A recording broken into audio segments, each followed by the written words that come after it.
conversas e debates com a participação da comunidade. A Hora da Comunidade, um programa feito para você. Bom dia, gente! Sejam bem-vindos, quinta-feira, dia 21. Muito bem, hoje começando mais um programa Hora da Comunidade, em especial com o quadro Papo com Especialista, gente. Hoje o assunto é exclusivo sobre sal. E está aqui junto conosco o especialista em nutrição clínica integrativa, Rafael Miller Pieta. Seja bem-vindo, Rafa, bom dia! Bom dia, boa tarde, muito obrigado por nos ouvir aí novamente, né? Espero que estejam gostando do quadro. Eu sei que às vezes a gente aprofunda um pouquinho demais no assunto, né? Mas aí vocês me puxam de volta, porque eu me perco, o cara começa a palestrar, se empolga. Então é importante fazer umas perguntas aí, deixar as dúvidas, né? Que daí a gente volta para a pauta. Mas é extremamente necessário, né? A gente se aprofundar nos assuntos e ir deixando cada vez mais claro, né? Gente, hoje então, como eu vinha dizendo a vocês todos, o assunto é papo com especialista, né? Tudo sobre sal. Gente, será que o sal que a gente consome, a quantidade diária, ela está correta? Sal rosa, sal branco, sal não sei o que, sal daquele, está correto? Não sei, vamos ver hoje. Todas essas dúvidas serão esclarecidas. Então já pergunte aí, pessoal que está chegando na live. Tem a Júlia Andrisi conosco, Marcelo Gomes. Pessoal, vai dando seu oi aí, participe, mande um oizinho aí, um joinha, tá bom? Compartilhe também. Tem uma família, dentro da família tem um que outro hipertenso aí, tá? Então já encaminha para ele aí, gente, para deixar bem alinhada a situação nessa questão de conhecimento sobre sal. Antes disso, tem uns recadinhos para vocês aí, gente. Feirão Martinaço, tá rolando um mega feirão na Martinaço aí na rua Natano Giongo, junto à fábrica aí, tá bom? Mega feirão com produtos incríveis. Gente, podendo parcelar até 2 vezes na compra acima de R$300. E também com o cupom da rádio escrito Conexão 10, chega lá, faz a compra, ó, tem um cupom da Conexão 10. Então você vai ganhar mais 10% de desconto nas compras. Já tá um preço bom. Com o cupom da rádio, então é Conexão 10, você já vai ganhar mais 10%. Então tá fantástico, né? De desconto. E tem também vagas de emprego nas óticas Ferri, tem aqui em Garibaldi, tem em Farroupilha, né? Empregos aí nas categorias, né? Ou no setor aí de vendas e também no setor de recepcionista, gerente e promotores de vendas externo. E na loja de Farroupilha tem vaga para gerente e promotores de venda externo. Pessoal, a Ótica Ferri ainda oferece benefício de comissão, bonificação, vale transporte, vale alimentação e refeição. Então, vale super a pena. Pessoal, quem quiser garantir uma vaga aí, tem até o dia 25 desse mês, né? Tá bem corrido, então chama nós. Várias pessoas já chamaram, faça você parte também desse grupo aí das Óticas Ferri. E também, gente, da Tibre. A Tibre tá com vagas de emprego também e tem uma série de vagas. Então, da mesma forma, chama a gente aí que nós vamos orientar vocês, o e-mail para mandar o currículo, tudo, o telefone para chamar. Bem fácil aí, a Tibre também tem vários benefícios, comissão, vale transporte, refeição lá no local, café da manhã gratuito, lugar para lazer no meio-dia, jogar sinuca aí, entendeu? Tem também a área da leitura, quem gosta de um lugar mais reservado, para ficar todo o ambiente feliz. Tá bom, gente? Maravilha aí. Todos os convidados, então, a perguntarem, a participarem aqui, beleza? Manda uma mensagem aí, quais são suas dúvidas sobre sal. O sal, Rafa, inimigo, é mocinho ou é o vilão? Então, a gente tem várias escolas de pensamento sobre o sal, ele acaba sendo muito polêmico, mas ele é pouco estudado no que diz respeito a artigo científico. A gente sabe, pela teoria, que o que acontece com o excesso do consumo de sal ou de sódio, e lembrando também que eles não são a mesma coisa. O sal de mesa, o sal de cozinha, é o cloreto de sódio. Então, a gente tem 60% de cloreto, 40% de sódio. Então, dizer que sal é sódio já está errado. O hipertenso, ele tem como uma diretriz a redução do consumo de sal. Então, dietas hipossódicas. Só que isso é pouco comprovado cientificamente e eu vou abordar mais sobre, a gente vai aprofundar sobre o que são os artigos científicos. O que a gente sabe do sódio é da retenção hídrica. É o que acontece. O sódio em excesso, ele eleva o volume sanguíneo, o que retém mais líquido e faz com que o coração tenha uma demanda maior por batimentos cardíacos. Então, ele pode elevar a pressão mas isso a gente vê mais na teoria do que na prática, não é bem o que a gente consegue ver. Só nos Estados Unidos a gente já sabe que 1/3 da população, pelo menos, ela está hipertensa. Isso é um dado lá atrás, é de 2016, 2017, então agora já deve ser um pouco mais do que isso, acredito. Enquanto que as guias e as diretrizes de consumo de sal, elas só caem. Então, uma vez era 10 gramas, depois foi 6, agora é 4. E o de sódio fica mais ou menos 2,3 gramas, né? 2.300 miligramas. Antes da era industrial, o sal era o nosso conservante de alimentos, né? Antes da gente ter refrigerador, geladeiras e afins.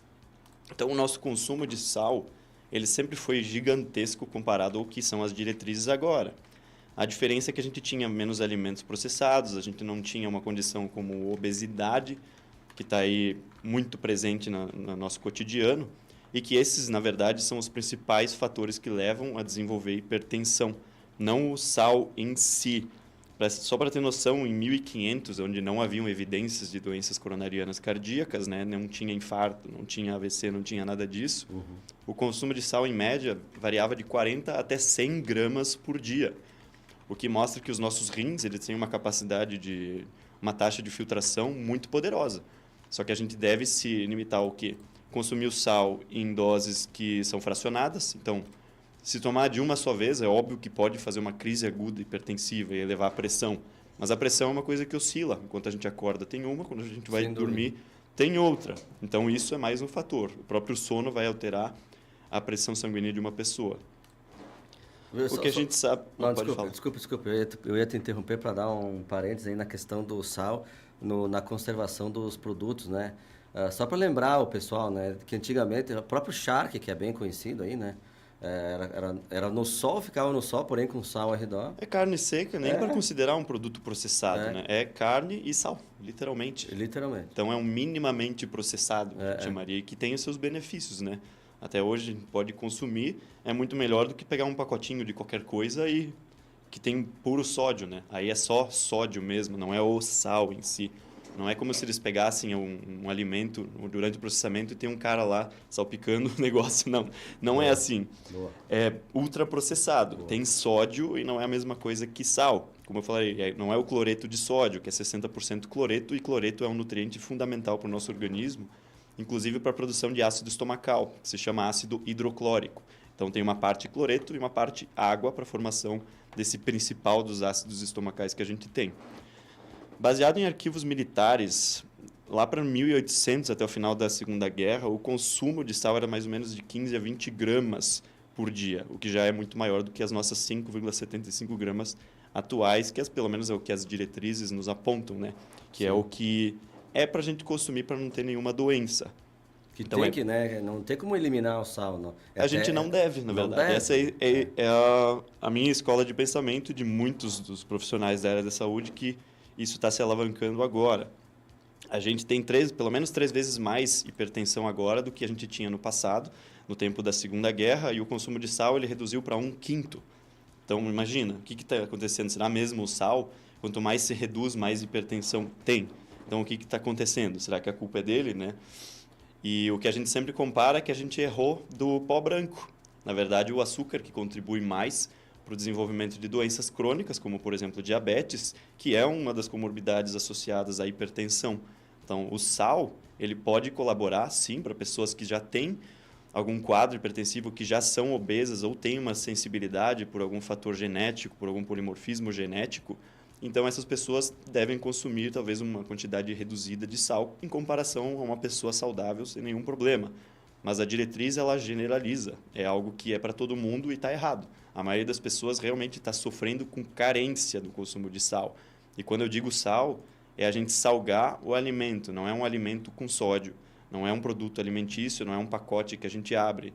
Então, eu vou dizer, tem que consumir mais sal. Não é para abrir o Doritos e botar sal dentro. Né? É para pegar, fazer uma carne, fazer alguma coisa, uma comida, né? Um alimento minimamente processado ou in natura, e adicionar sal ao alimento. Tanto que o nome saiu daí, que era da salada dos romanos. Era literalmente, legumes salgados. Daí que veio o nome sal. De acordo com um relatório, em 2014, a gente tem um paradoxo que se chama de paradoxo da Coreia. A Coreia tem os maiores consumos de sódio do mundo e tem a menor incidência de acidentes vasculares e de doença coronariana cardíaca. Então, o que está acontecendo, né?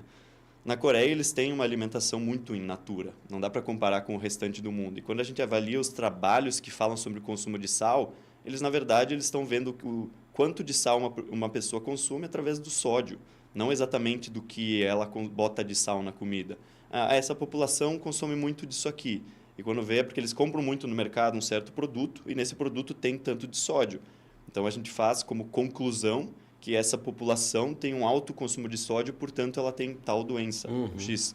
O que é um equívoco, né? E, na verdade, as pessoas que interpretam acabam passando essa informação de forma errada. Porque a gente pode concluir no final de um trabalho e diz, olha, as evidências apontam que existe uma associação entre o consumo de sal ou sódio e hipertensão, mas não é nada conclusivo. Inclusive, os trabalhos que falam, que eu vou mostrar adiante, eles, na verdade, foram selecionados algumas populações que fazem com que saia da curva e pareça que sal realmente causa hipertensão. E se tirar essa população do estudo, desaparece. O sal não causa hipertensão e, além de tudo, o consumo baixo de sódio aumenta muito mais o risco de mortalidade do que o sódio muito alto. Porque era a pergunta que eu ia te fazer, né? Da onde partiu que o sal era o vilão? Aí tu respondeu antes de perguntar, mas é esse ponto aí. Sim, a gente teve diretrizes. O sal segue mais ou menos a mesma linha do colesterol, da gordura saturada, e é praticamente a mesma diretriz que fez com que a gente alterasse o nosso consumo alimentar e ficasse baseado nessas guias, que foi em 1977, onde um senador chamado George McGovern, ele incluiu no cardápio americano o que seria uma guia que era para consumir menos gordura saturada, para ter menos colesterol e, portanto, menos doença cardiovascular, o que nunca foi comprovado. Tanto que o sujeito que fez o trabalho, que se chama Estudo de 7 Países, de Ansel Keys, em 1950, esse cara que ganhou... Eu não sei se ele foi laureado, mas ele foi muito premiado na época, né, com o Prêmio Nobel. Ele ganhou vários outros prêmios e foi para a revista Times, o Homem do Ano, que descobriu que gordura saturada aumentava colesterol e colesterol causava doença cardíaca, o que estava completamente errado. Eles descobriram que no estudo original dele eram 22 países e ele selecionou 7 para parecer que gordura estava associada a colesterol e que aumentava a doença cardíaca. Só que nos 22 países não mostrava nada disso, era uma linha reta. Então ele mentiu para parecer que ele descobriu qual que era a causa das doenças cardíacas. Pois é. E o sal vai mais ou menos que nesse mesmo ramo. A gente está usando um véu porque é o verdadeiro vilão, que é o açúcar e os ultraprocessados. Como eu falei, o cloreto, a parte de cloreto, ela tem 60% da parte do sal. Então, a maioria do sal não é sódio, é o cloreto. O cloreto é essa matéria-prima que a gente tem para produzir ácido estomacal. Então, as pessoas que são mais velhas, pessoas que sofrem de azia, que têm hipocloridria, que não digerem bem os alimentos, essas pessoas precisam adicionar mais sal na alimentação ou, pelo menos, sair da diretriz hipossódica, parar de ter medo de sal, justamente porque elas precisam, porque ele é um nutriente fundamental para a gente fazer a produção do ácido estomacal e conseguir digerir com eficiência todos os alimentos que a gente consome. O excesso do sal ele sempre vai ser excretado, porque a gente tem uma taxa de filtração do rim para uma pessoa que não tem uma doença renal já instaurada, que também, por consequência, dificilmente foi causada por sal, foi causada por outras condições, uma doença autoimune ou excesso de açúcar também que prejudica, tanto que a gente sabe que diabéticos têm problemas renais, né, uma falência renal mais precoce, e por isso que a gente sente uma vontade de tomar água quando a gente consome uma coisa muito salgada. O sódio sobe, inerentemente a gente sente uma vontade por instinto de consumir mais água, porque a água vai fazer com que o sódio em excesso seja excretado de forma segura, não é problema nenhum, e a gente sabe que mantém os níveis normais de sódio no corpo, o que acontece várias vezes durante o dia. Mas uma das coisas que nós humanos erramos em fazer é que esse instinto, que ele existe em animais também, todos os mamíferos têm, tanto que a gente sabe que tem vários animais que a gente dá pedras de sal para eles lamberem, principalmente quando está quente, porque a gente perde no suor, perde na urina, perde nas fezes. Cavalo, boi, isso dá umas pedras de sal. Sim. E eles vão lá, lambem, eles repõem os nutrientes, né, ou principalmente o cloreto de sódio, para conseguir ter a capacidade de suar, que é algo que nos protege contra o calor excessivo, né? A pessoa pode entrar em estado de hiponatremia ou hipocalemia, que é a baixa de sódio, e desmaiar, ou entrar em coma, induzido por uma falta de sódio. E o sódio é um nutriente fundamental para as funções sinápticas, sistema nervoso central, para contração muscular, para contração do coração. Tudo isso é necessário ter sódio. E então não devemos tornar o sal como o inimigo, né? Kurt, só para, Rafael, desculpa, para a gente ficar dar mais uma palhinha nesse assunto aí sobre o sal e o sódio, né?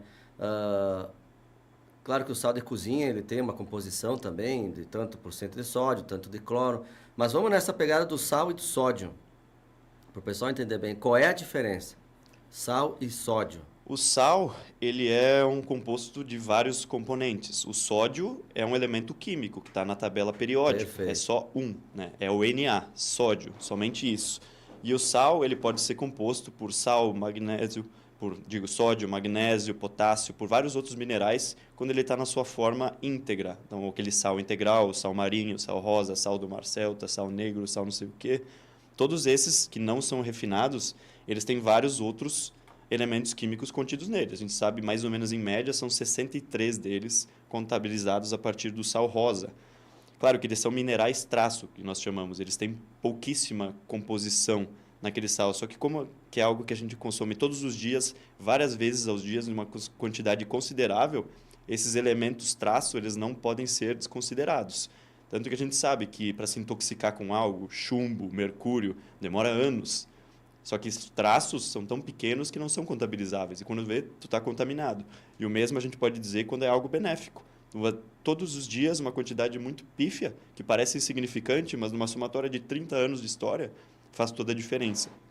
Então, o sal rosa é um integral, o sal marinho é um integral, o sal refinado é cloreto de sódio só. Eles tiram todos os outros minerais através de um processo químico, vai ferrocianeto férrico e uma série de outras substâncias que aí eu não sei te dizer o quão é seguro, porque a gente não tem estudos, né? A gente deduz que é seguro. Tudo que é utilizado para tirar a salmoura e transformar em sal. Eu não sei se é, né? Não tem nada que comprove, enfim. Não acredito que seja tão prejudicial ao ponto de dizer não consome sal porque tem veneno, né? Não considero. A maioria precisa de sal, está carente de sal. Dificilmente alguém consome o excesso. A gente consome o excesso de sódio, que é aquela coisa que eu falei, é o conservante de produtos alimentícios. Então, sim, quando o sódio não tem oposição com algum outro mineral, o potássio, o magnésio, o próprio cloreto, que compõe a maioria do sal, aí ele pode causar vários problemas. Mas ele, na forma íntegra, dificilmente vai ter algum problema, porque ninguém vai consumir 20 gramas de um sal um dia, hoje em dia, a não ser que tenha algum problema nela, que temos pessoas que têm um pouco tecido adrenal, que se chama, que não produzem aldosterona ou não tem uma quantidade que é um hormônio que segura o sódio, e elas sempre precisam consumir sal a todo momento. E outro dos instintos que a gente tem de falta de sal é a fome. A fome, quando a gente sente, uma parte dela pode ser por desidratação ou desequilíbrio eletrólito. Isso é, a gente não está com o equilíbrio certo do volume osmótico da água por causa dos nutrientes como o sódio, como o potássio, como o magnésio, que fazem com que a gente sinta a vontade de comer alguma coisa, não necessariamente salgado, porque agora nossos hábitos alimentares já são tão ruins que a gente esqueceu como se faz isso. Tanto que a fome por doces, muitas vezes pode estar uma linha cruzada com a vontade de comer sal. Isso acontece muito em pessoas com dietas hipossódicas, que têm algum problema, alguma patologia, que faz com que elas requeiram essa dieta hipossódica, e essa pessoa tem uma vontade doida, tipo possessiva, de consumir um doce, porque ela começa a saciar a fome de sódio ou de sal por alguma coisa doce, porque o doce vai ter pouco sódio ou menos. Só que tu vai estar sempre com fome porque tu nunca está saciando essa fome por sal, especificamente. Isso acontece com muita frequência. Tá botando o elemento errado aí. Sim, está substituindo o sal por açúcar, basicamente. Que não é o ideal. Deixa eu dar um oi para quem está na live aí, pessoal. A Thaís Meira conosco, Jean Carlos Burtuli. Daí, Jean. Pô, tempo que eu não te vejo, hein? Sabe que o bom da live aqui é que às vezes vai aparecendo a turma que a gente não enxerga há bastante tempo, hein? A Claudete Scarati, boa tarde. Hoje cheguei a tempo, hein? Boa tarde, Claudete. A Claudete estuda bastante, aí tá sempre com serviço também, que ela é contadora aí. Aí o suor, o bicho pega, né? Uhum. Marcelo Gomes, muito bem, pessoal. Quem tá chegando aí vai dando oi, participe aí. Thaís Meira também. A gente tá falando hoje sobre sal, né? Sal é o mocinho ou sal é o vilão? Muito bem, vocês que têm algumas dúvidas aí, gente, perguntem. Pode também mandar mensagem no WhatsApp da rádio. É o 98142-4763. Né, gente? Vou fazer uma pergunta pro Rafa aí. né, Rafa, assim, só para a gente deixar claro também, né? Quem já está com a doença da hipertensão, daí tem que ter um cuidado também, né? Não é mais... Já é um pouco diferente também, já está com o problema aí todo...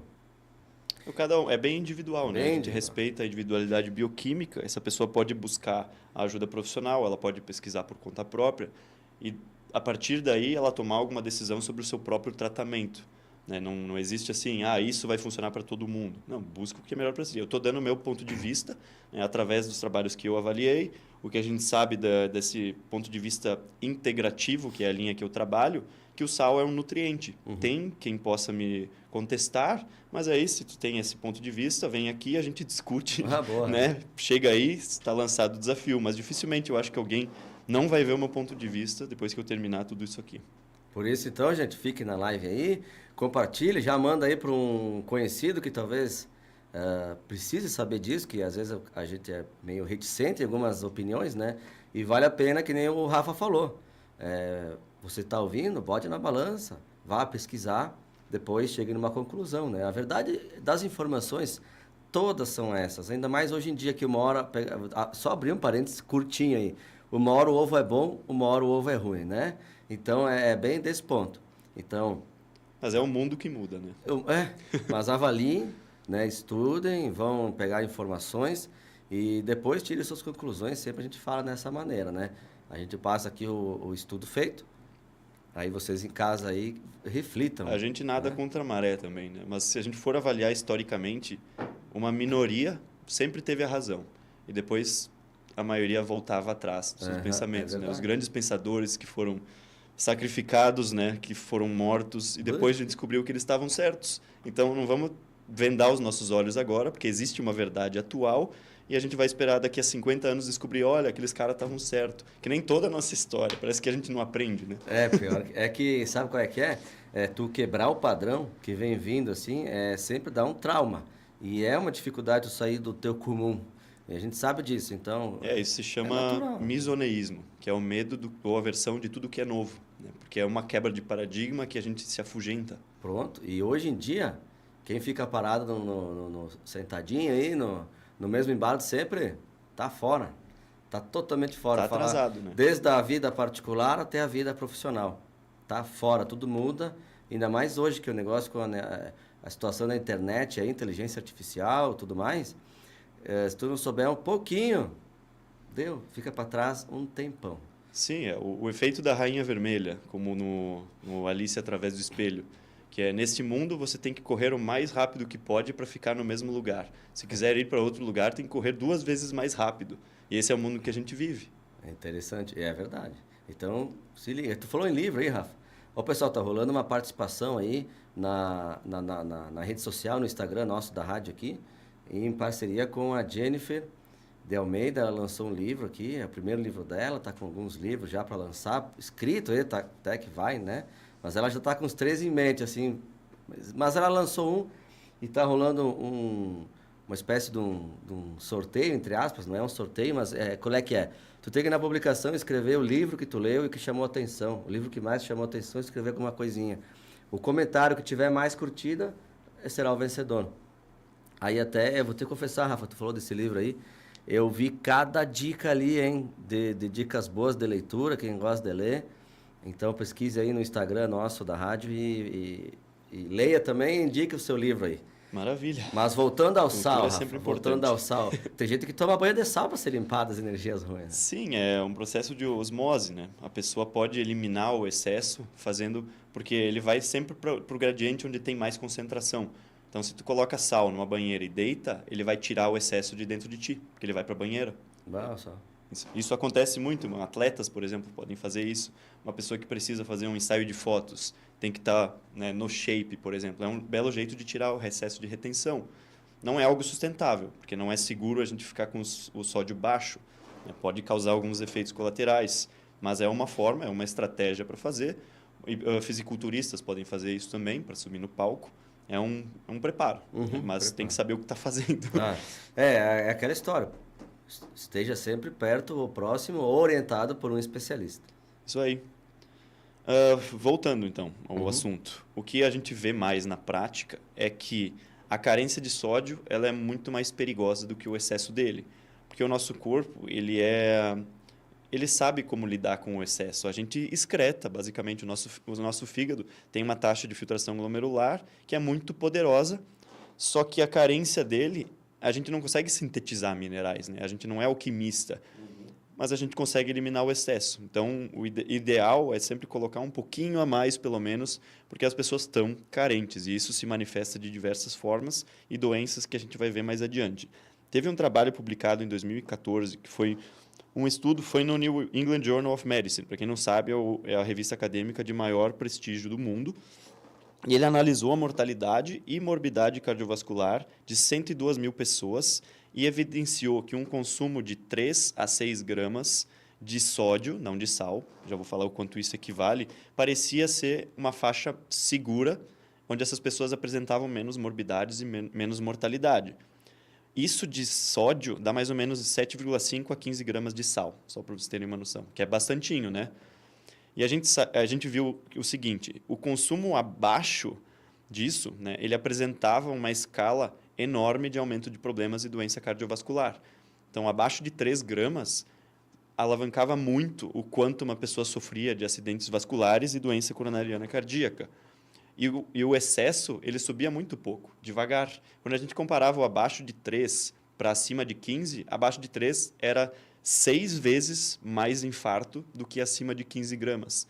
Então, por isso que eu digo, a carência é muito mais perigosa do que o excesso. O excesso, a pessoa que é saudável, que tem condição, que não consome um monte de produto alimentício, ela está numa faixa segura. Mesmo se ela comer muito, muito mais, se ela não comer tudo de uma vez, o rim consegue filtrar isso tranquilamente. A questão é ir com calma.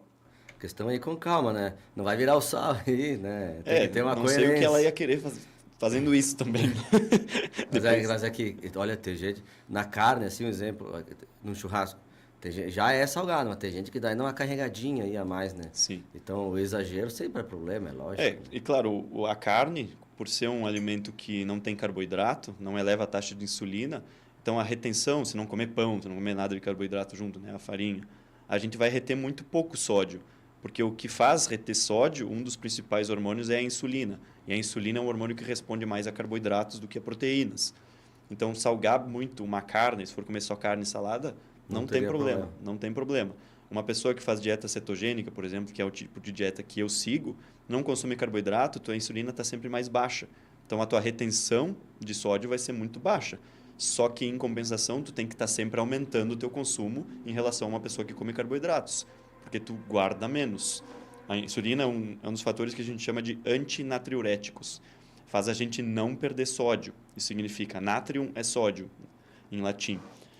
E aí o que acontece? A pessoa para de estimular a insulina está sempre baixa, então tu para de reter sódio, mas tu para de reter outros minerais também. Desce potássio, desce magnésio. Então essa pessoa tem que aumentar o consumo de minerais que ela tem, graças a essa privação de carboidratos. Isso é um dos eventos associados à dieta cetogênica. É uma restrição de sódio involuntária, seria. A deficiência de sódio, ela também faz aumentar a resistência à insulina, justamente por causa disso que eu falei. Quando o corpo percebe que o sódio está baixo, ele vai alavancar o aumento de vários outros hormônios para compensar e para segurar água e sódio. A insulina é um dos principais deles. A gente tem a insulina, a aldosterona, um sistema que se chama, para quem é hipertenso vai conhecer, que é renina, angiotensina, aldosterona. Por exemplo, uma das medicações que a gente utiliza, os diuréticos, ou bloqueadores do sistema angiotensina 2, que é o que controla a pressão arterial. Esses medicamentos são para tratar hipertensos. A restrição de sódio faz aumentar isso. Então, na verdade, a restrição de sódio faz aumentar a retenção de água, porque o corpo está com medo de ficar sem. Então, é um mecanismo de segurança. A pessoa começa a ficar sem, tu retém mais água. E quando tu tem uma demanda, tu tem níveis mais altos, está bem hidratado, tem mais eletrólitos, o corpo pode se dar o luxo de largar mais. Sim. Porque tu nunca está em privação. Ele vai entrar, tipo, no modo medo. Vai que não vem mais, eu vou segurar isso. Isso aí, basicamente. O Rafa, tem uma pergunta aqui na internet, da Lilian Valduga Brandelli. Rafa, minha avó tinha delírios por causa da baixa de sódio. Pode explicar isso? Sim, não é incomum isso, né? Tanto que eu vi uma notícia ontem que uma pessoa pegou uma dieta do ChatGPT e ela seguiu, era uma dieta hipossódica, e ela começou a ter alucinações. Viu ontem essa notícia, né? Abaixo de sódio, o que acontece? O sódio é um dos principais minerais associados à sinapse, o que é o nosso sistema nervoso central, está associado sempre aos nossos níveis de sódio. Se tu tiver o sódio baixo, tu começa a diminuir a velocidade e a quantidade de sinapses que a gente dispara. O que vai acontecer? Um cérebro hipossódico, digamos assim, não consegue pensar direito, pode entrar nessa linha de delírios. Além de que o sódio baixo, ele aumenta o cortisol. E o cortisol, como você sabe, é o nosso hormônio que responde a estresse, e ele, aumentado cronicamente, ele pode fadigar. Um cérebro fadigado e hipossódico tem mais chance de entrar em delírio também. Claro que isso requer uma predisposição. Não é todo mundo que vai entrar. Antes de entrar em hiponatremia, as pessoas não vão alucinar, elas vão desmaiar ou entrar num coma induzido por hiponatremia. Então, é uma situação mais atípica.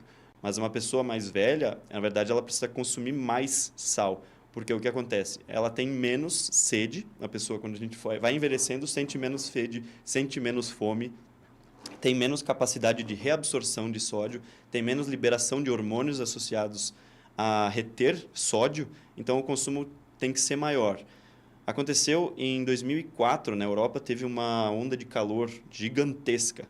E o que aconteceu? Mais de 70 mil pessoas morreram. A maioria dessas eram idosas. Os idosos, aconteceu algo engraçado até, eles não tinham ar-condicionado e eles também não abriam as janelas para ventilar, porque o que foi dito nesse trabalho é que eles tinham medo de crime. E isso aconteceu de não abrir as portas, não deixar ventilar por medo que algo acontecesse, e acabou matando mais idosos. Mas também por esses mecanismos que eu falei, associados a mecanismos hormonais, uma falta de sede, né? Esses instintos que a gente sente, um idoso sente menos. Então, tem que estar sempre se hidratando, mesmo sem sede, tem que estar consumindo sal, mesmo sem fome, para manter os níveis sempre em manutenção, sempre em homeostase. O sal baixo, ele pode aumentar em jejum de 25% a 30% a insulina. Então, imagina para uma pessoa diabética com dieta hipossódica, o que acontece? A insulina é o hormônio que causa diabetes, não é a glicemia. A glicemia é só uma constante que a gente tem de níveis de açúcar no sangue que estão associadas à diabetes. Então, a gente mede quanto uma pessoa tem de controle glicêmico e a gente sabe mais ou menos o quanto de insulina ela ainda consegue secretar. Pelo sal aumentar a resistência à insulina, ele também aumenta a fome. Então, uma pessoa que está numa dieta hipossódica, ela vai ter mais fome e mais frequente, o que vai aumentar o consumo alimentar, que vai fazer com que a pessoa ganhe peso, com que ela engorde.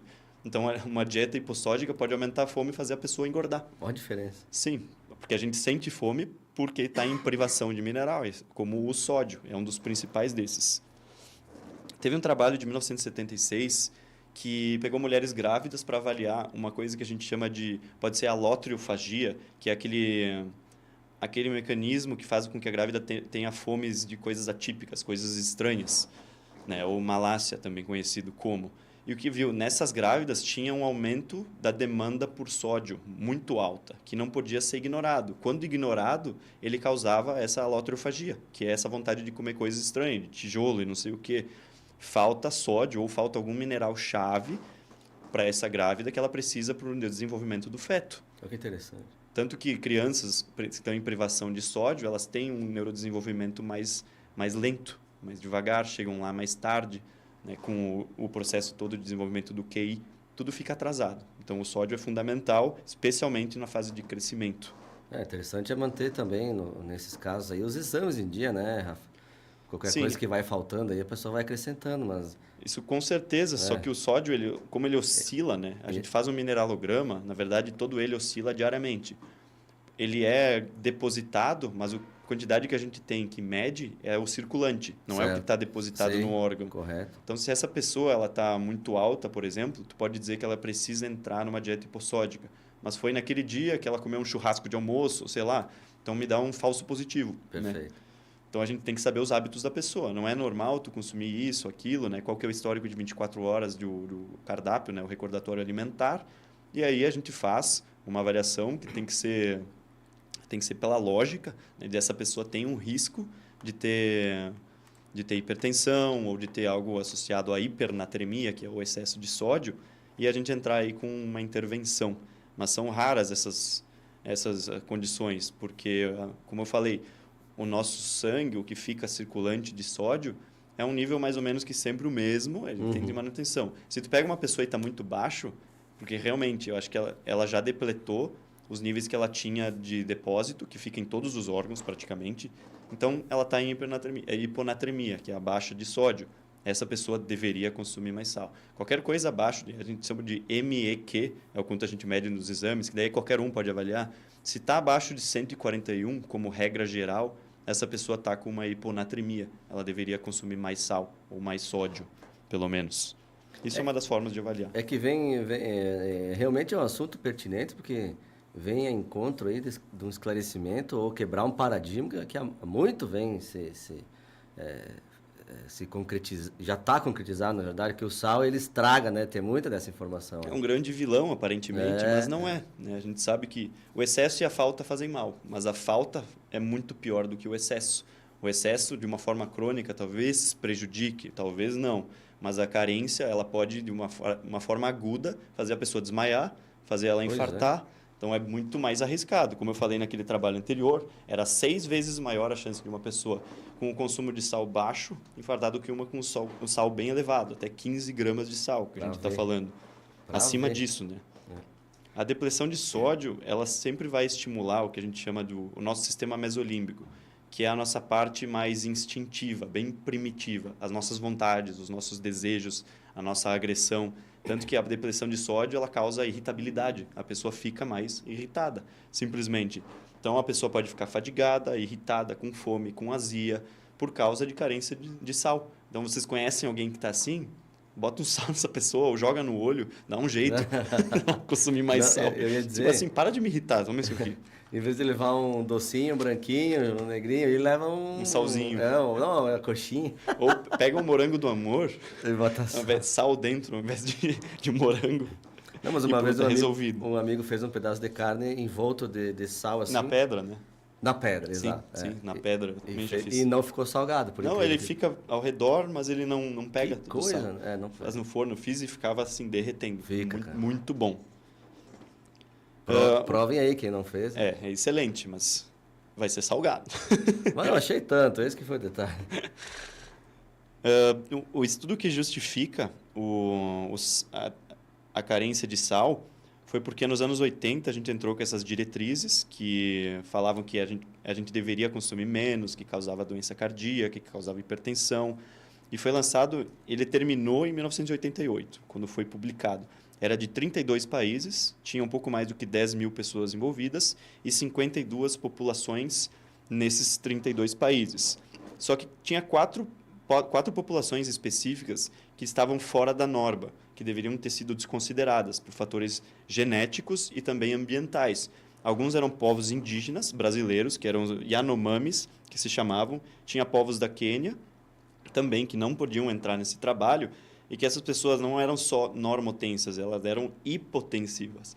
Então, elas tinham uma tendência a ficar bem mais baixo. E quando era dado mais sal para elas, elas tinham maiores respostas. Então, eles usaram essas 4 populações dentro desse estudo e acabou que dando um pouquinho mais de explicação para que o sódio causasse hipertensão. Mas estava errado. Se tu tira essas 4 populações, fica 48 populações, não mostra mudança alguma na pressão. Nada, zero. Era como se não existisse. E esse é o trabalho que mais justifica a gente ter diretrizes com dietas hipossódicas, o que é igualzinho aquilo que eu falei do colesterol antes. A pessoa tinha 22 países, tirou, deixou só 7 para justificar o que ela queria achar. E aqui é a mesma coisa, tinha 52 populações, mas essas 4 era o que chamam de cherry picking, quando tu escolhe a dedo para que o resultado seja aquele que tu quer achar. Que é uma metodologia cretina de cientistas, né? Mas foi publicado, então foi justificado, mas quando algo dá uma conclusão e ninguém lê todo o trabalho, tu chega lá e diz, olha que sal causa hipertensão. Sim, mas não, faltou interpretação, faltou mais pessoas verem, né? E a conclusão às vezes nem fala isso. É só alguém que leu que fala isso. Não foi o próprio autor do artigo. A gente tem uma base de dados que se chama Cochrane. É uma organização sem fins lucrativos do Reino Unido. E lá teve trabalhos mostrando que indivíduos... Meta-análises isso. Então, eles pegavam trabalhos e o que eles fazem? Eles juntam vários trabalhos e direcionam para ver, olha, aparentemente puxa mais para esse lado, de acordo com todos esses trabalhos. Eles pegaram mais de 50 e tantos trabalhos, revisaram eles e o que eles viram? Os normotensos, que é o que a gente chama... A pressão a gente mede em milímetros de mercúrio, que se chama. E o normal, o normotenso, que é mais ou menos de 120 a 80 na pressão sistólica e diastólica, um hipertenso seria acima de 140 a 90 milímetros de mercúrio. Então, a gente vai avaliar por aí. A restrição de sal, né, uma restrição assim, bem expressiva de sal, acho que era até 500 miligramas, que é nada.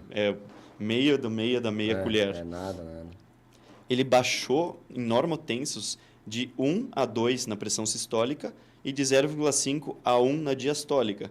Quando a gente coloca isso em termos de 120 a 80, isso seria o equivalente a 118 por 79,5, que é nada, Sim, não baixou nada. É irrisório. Não, é irrelevante praticamente. E nos hipertensos, teve uma mudança de 4 a 5 na pressão sistólica e de 2 a 3 na diastólica. Botando em termos mais tangíveis, se fosse uma pressão de 150 por 110, né, ou 15 por 11, umas pessoas entenderiam, seria de 145 por 107. Quase nada, praticamente nada. Uma restrição de sódio agressiva, né? A gente está falando que a pessoa tem um risco aí de desmaiar ou entrar em coma.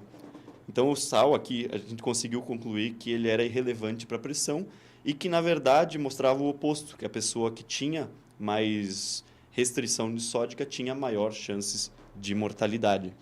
Teve um estudo que foi um censo, na verdade, que é um censo da saúde e nutrição americana. É basicamente um estudo pago pelo Departamento de Agricultura. E ele mostrou que as menores ingestões de sódio, menos do que 2,3, que é o que as diretrizes nos falam, tinham um aumento substancial da mortalidade geral. Isso foi só um censo, né? Mas os censos, normalmente, a gente está falando de 300, 400 mil pessoas. É uma população bem maior. Bem ampla, bem ampla. Até eu queria perguntar aí, já que tu entrou na pressão antes, aí, bem rapidinho, sal light, sal normal, tem diferença? O light, na verdade, tudo que é light é que tem pelo menos 25% a menos de alguma coisa. Então, o sal light ele pode ter 25% menos sódio, e aí tu substitui por alguma outra coisa, talvez glutamato monossódico, Potássio, algo assim. né? Não vai ter o sabor, né, do sal nesse caso, mas é sempre, tipo, Coca Light, 25% menos açúcar. Ah, sim. É basicamente Sim. isso. E o diet é quando tu tira 100% de alguma coisa. Então, no caso, a Coca Diet é zero açúcar, tira 100% do açúcar e substitui por outra coisa. Mas eu não vejo o sal light, se ele for substituído por glutamato monossódico, é pior. Teria que olhar na composição, então. Sim, é melhor consome o sal, não precisa de sal light. Pega o não, sal integral. Mas é isso, por isso que nós estamos esclarecendo aqui, porque as pessoas... vai no sal light que é menos sal. Sim, é menos sódio, né? Tem medo de sódio. Eu falei, não, é nutriente, vocês precisam desse sal. Então vai no sal normal. E o sal light, ele é necessariamente algo processado. Já não é uma comida in natura, já não é um alimento. Então o melhor que a gente pode fazer é pegar um sal, ou um sal grosso e moer, ou um sal mais integral, que eu falei que tem mais ou menos 60 minerais traço, e investir nesses para o resto da nossa vida, para que a gente tenha sempre alguma abastância dos minerais para regular o nosso organismo. A hipertensão pelo excesso de sal, que ela acontece em raras ocasiões, ela também pode ser explicada por deficiência de outros minerais, como o potássio. O potássio ele é um elemento que está muito contido em vegetais, frutas, a salada contém potássio. Então, a carência na ingesta dessas frutas e desses vegetais muitas vezes pode levar uma pessoa que consome muito sal para níveis que a gente pode chamar de hipertensos.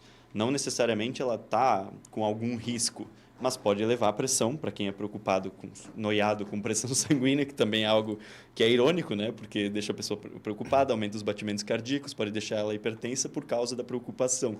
Então, ela pode se beneficiar comendo frutas, vegetais, abacate, maçã, banana, essas frutas que têm potássio, né? E vegetais em geral e folhas verdes também possuem algum nível de potássio.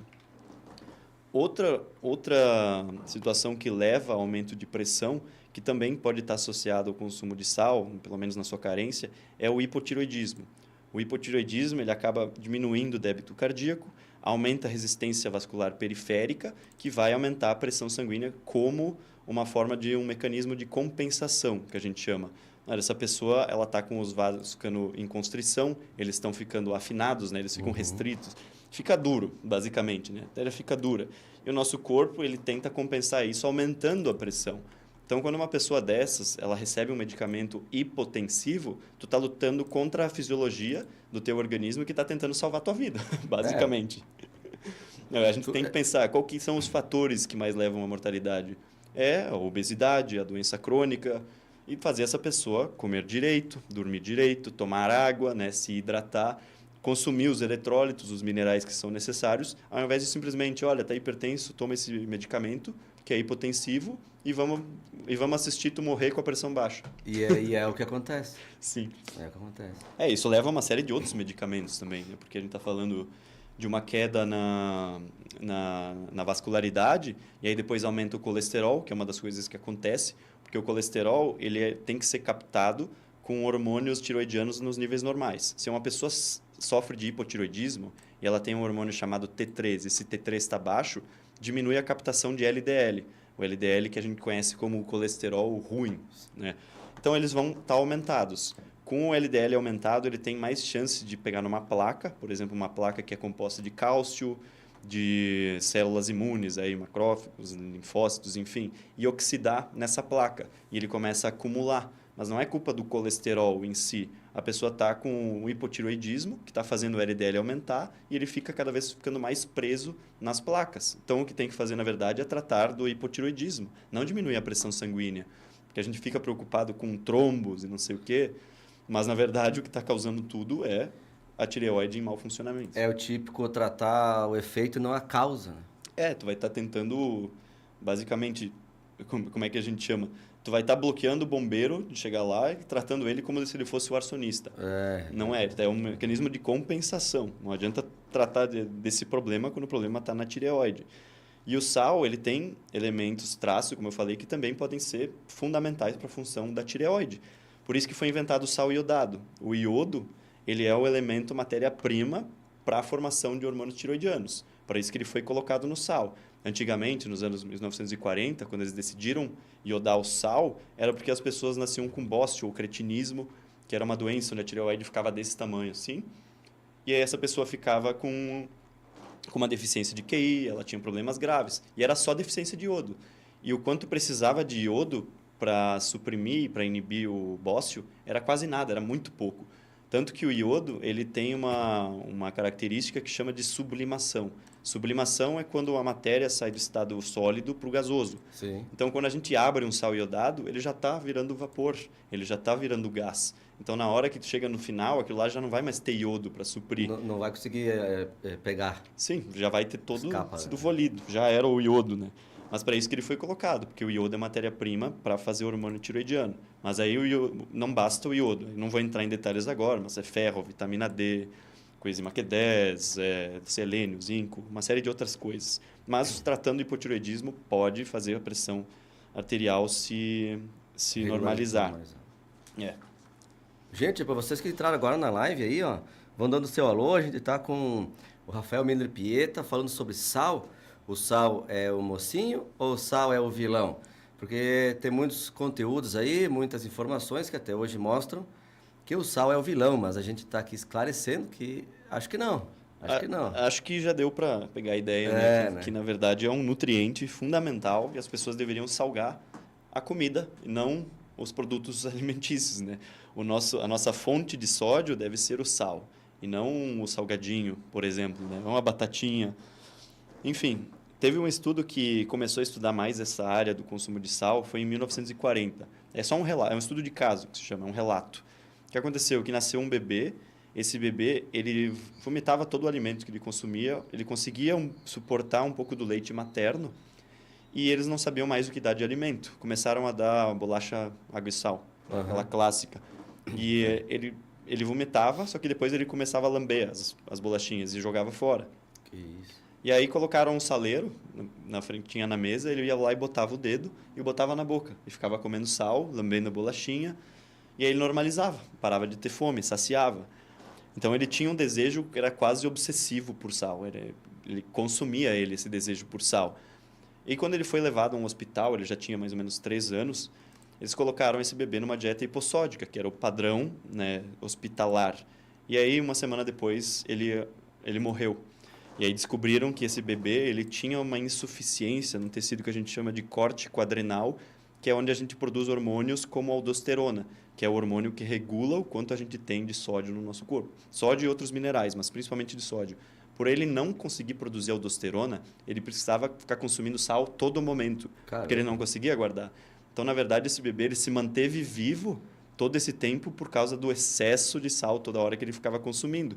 Na hora que ele entrou numa dieta hipossódica, ele faleceu, porque deixaram ele privado. Ele não tinha reserva, ele não conseguia guardar. Foram na onda que o sal era o problema. E aí que começou a vir uma ideia de que não é bem assim. Né? E isso em 1940 a gente está falando. Né? A gente tem carências de outros minerais, de, por exemplo, magnésio. É muito comum, países como o Brasil tem, porque para ter magnésio no solo, a gente precisa ou suprir nas plantações com magnésio, fertilizantes que contêm magnésio, ou ter água vulcânica, né? Que é uma água magnesiana. Como a gente não tem vulcões ativos, a gente não tem magnésio na aula, então, na água.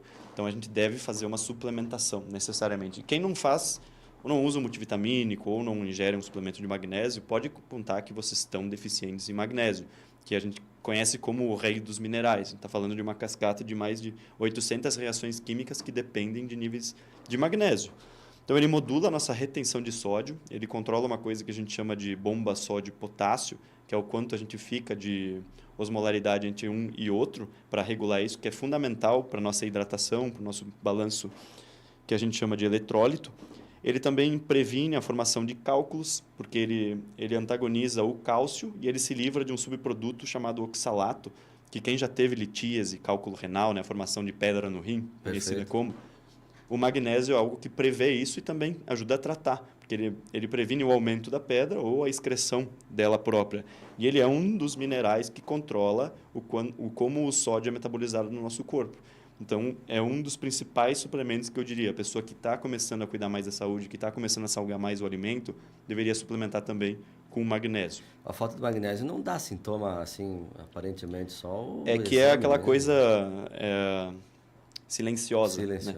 Que te leva a várias depressões, tanto que o magnésio pode aumentar a resistência à insulina também, pode estar associado ao hipotiroidismo também. Ele vai ser sempre um cofator nesses problemas crônicos. Mas é difícil a gente detectar a carência porque, como eu falei, a gente sempre pega os níveis séricos quando a gente faz um exame de sangue e a gente vê se está alto ou se está baixo. Se está normal, não tem problema. Mas a gente não sabe quanto tem no órgão. Né? Circulante vai ficar mais ou menos sempre a mesma coisa, a não ser que essa pessoa esteja quase totalmente depletada, que daí já é uma carência grave. Mas está associado a, por exemplo, fadiga, problemas mentais, problemas de sono, tudo isso, ansiedade, arritmia cardíaca e hipertensão é diretamente ligado à deficiência de magnésio. Então, é um dos minerais que também são minerais traço, que tem no sal integral, mas não tem no sal refinado, que podem ajudar essa pessoa a normalizar a pressão. Olha aí, gente. Então, quem está com pressão alta aí, em vez de tirar o sal, coloque magnésio. Também. Basicamente pode isso. aumentar o consumo de sal. Se tiver algum medo quanto a isso, comece a utilizar magnésio também. O uso de diuréticos e, por exemplo, cafeína e álcool são duas substâncias que fazem aumentar a depressão de água e jogar mais sódio fora. E isso vai aumentar o estresse crônico, também vai levar a problemas de doenças crônicas. Como ela falou antes, aquele problema das alucinações, Perfeito. A gente sabe que desidratação grave leva a alucinações. A gente sempre viu, né? Até nos filmes mostra a pessoa no deserto e começa a viajar na maionese. Isso é um sinal dessa pessoa. Depressão gravíssima de sódio é uma das coisas. Porque a água em si, ela carrega esses minerais. Né? Ela, por si só, ela faz hidrólise, ela é um mineral. Mas quando a gente está falando de água, por exemplo, destilada, que é uma água que tu tira tudo que ela tem, ela não faz bem, ela não tem nada de importante. Não deve tomar uma água destilada que não tem nada. Ela não está lá só para filtrar. A gente não é radiador. Né? Ela tem que levar minerais, ela tem que ser... Os minerais são alcalinizantes, por exemplo. Isso tudo vai fazer uma modulação dentro do nosso organismo, que é benéfica. Então, o uso de cafeína, diuréticos e afins, que as pessoas querem tanto se livrar da retenção hídrica, na verdade está prejudicando essas pessoas e elas já devem talvez estar mais recheadas de água porque elas estão sempre carentes de sal ou de água, e uma água de boa qualidade. Porque quando a gente está em desidratação, o corpo retém mais. Porque, como eu falei, é um estado de emergência, ele quer se manter vivo. Então, quando tu dá um excesso, às vezes tu se livra daquela retenção. Porque agora o corpo sabe, olha, tá vindo todo dia, tá vindo toda hora. Eu não preciso mais guardar em estado de emergência. Vou passar um comentário engraçado aqui de um amigo. Esse programa tá muito salgado. Né? Um abração aí. Ou tu que é um doce. Ai, gente. Mas é isso aí. Obrigado a participação de todo mundo, gente. Vão dando o seu alô aí, participe aí. Adriana Ferreira conosco. A Estelita Duarte Dós. Cristiane Rocha Cris. A Fátima Oliveira. O Alexandre Guarnieri. Ó, Alexandre. Opa! Alô aí, especial, Alexandre. Um dos proprietários da AEG Aquecimento. O inverno ainda está chegando, então faz favor aí, gente. Não passem frio, comprem na AEG Aquecimento. Ó, o comentário da Lilian Valduga Brandelli. Vou até salvar essa live para assistir mais vezes. Muitas informações boas. E pior que é isso aí mesmo, informações hoje. Poxa, muito obrigado. Espero que minha voz não enjoe. Se enjoar e trouxer saúde, tá tudo bem. Tranquilo, se não dá para usar o ChatGPT não, o CapCut e botar como tu quiser. Para botar um autotune, eu posso cantar que live. Autotune, né? Tem cantor que só canta com autotune. Rafa, 12 horas 53 minutos, né? O horário vai acelerando, ele é um negócio que hoje em dia passa rápido. Aqui é uma cápsula do tempo, essa sala. É verdade. Muito rápido. Vamos dar uma encerramento, então. Um encerramento, uma pegada aí do que a gente falou também, para deixar a galera sempre com a informação em dia, né, gente? Então, quem está pegando agora, né? A balsa, sal, nutriente, mocinho, necessário à vida. O sal ele é utilizado de forma alimentar desde 2700 a.C. Ele já era utilizado como não é exatamente uma pimenta, um condimento, mas ele era nutritivo. A gente já sabia, tinha essa sensação, porque antes mesmo disso, quando a gente está falando de caçadores e coletores, eles conseguiam sódio através de, por exemplo, oleaginosas e etc. E eles tinham essa necessidade. Isso tudo tem um livro muito interessante que se chama The Salt Fix, não tem uma tradução, mas seria O Concerto do Sal, de James Nicola Antônio, que é um livro que fala tudo sobre a história de sal, como começou essas diretrizes falsas falando mal de sal e começando a vilanizar ele. E recomendo essa literatura para todo mundo que quiser se aprofundar. Mas que o sol também é benéfico, tá? A gente pode falar em outra sal e sol. São dois vilões aí que não são de verdade, né? É só saber trabalhar bem com eles. O sal é um nutriente fundamental, podem utilizar, mas caso medo, consultem seus profissionais ou olhem, pesquisem, estudem, falem comigo se precisar tirar alguma dúvida, eu estou aí à disposição. Isso aí, vamos dar ali. É o que a gente diz, para não tomar. É o que a gente fala, né? Qualquer sintoma a mais, procure o seu médico, um especialista, né? Isso aí, cuide da sua saúde, que ela lhe pertence. Com certeza. Gente, agradecer a participação de todo mundo que esteve na live. Vamos ver no YouTube também tá tendo live, hein? Tá rolando. Bicho, tem comentário aí, Rafa. Deixei gente para trás aqui. Foi mal. Fala aí. Boa tarde, doutores. Para insônia terrível há mais de um mês, o que o doutor recomenda? Não durma mais de 2, 3 horas por dia. O Gerson Alves comentou essa aí. É que tem que fazer uma anamnese um pouco mais profunda, mas é o consumo de cafeína, o horário que a pessoa acorda, a exposição solar, são esses os principais fatores que a gente chama de sincronizadores. Então, pela manhã, o que eu recomendaria, não use óculos escuros pela manhã. De noite, evite luzes claras, luzes neon, tela de celular, TV, ou coloca tudo em modo escuro, que a gente chama, que fica aquela tela alaranjada, que estimula menos a nossa visão e faz não ter aquele parecer que é dia, né? Mas de manhã, a exposição solar de pelo menos 10 a 15 minutos, mesmo na retina, estou falando, pega o sol na cara, isso aí vai ajudar no período da noite a dizer que dia é dia, noite é noite. A gente tem deficiência de magnésio, que faz com que tenha problemas de sono. Então, o magnésio, principalmente o chamado treonato, ele pode ajudar com essa condição. O uso de melatonina pode te ajudar na sincronização do ciclo circadiano. E não use cafeína, para ajudar nessa fase de privação de sono. Porque a gente sente aquele cansaço e tenta compensar com um estimulante. E, na verdade, tu está piorando o teu sono. A cafeína ela pode ter uma vida média, que a gente chama meia-vida, na verdade, de 3 a 8 horas. Então, imagina que um metabolizador lento de cafeína tome café meio-dia. às 8 da noite, 50% daquela cafeína ainda vai estar circulante. Então, imagina o quanto isso não pode prejudicar num sono. A gente está falando de dias até ela ser 100% eliminada. Então, moderar no consumo de cafeína, substituir por chás. Chá de camomila é ótimo também. E, por hora, era isso que eu teria. Né? Energético também, né? Tudo com cafeína. Bebidas energéticas, o que tiver cafeína, vamos tentar evitar, pelo menos antes depois do meio-dia, eu não recomendo mais ingerir. Caramba, fica tanto tempo assim no corpo o café, cara. Sim, mais ainda para pessoas que são metabolizadores lentos, Sim. que é um polimorfismo genético. Caramba, tô impressionado. Muito bem aí, Gerson Alves. No YouTube aí, valeu. Os outros aí, gente, fica por outra hora, não vai dar tempo. Valeu. Muito obrigado a participação de todo mundo. Hoje falamos sobre sal. E vem a pergunta, inimigo ou vilão? A gente encerra o programa dizendo que é inimigo ou vilão, não. Mocinho ou vilão? Não tem salvação, coitadinho. Né? Os caras não dão chance. Mocinho ou vilão, o sal? Mocinho, a gente encerra o programa dizendo que é mocinho. Rafa, brigadão. Até a próxima. Eu que agradeço. Obrigado a todo mundo que tolerou a palestra aí.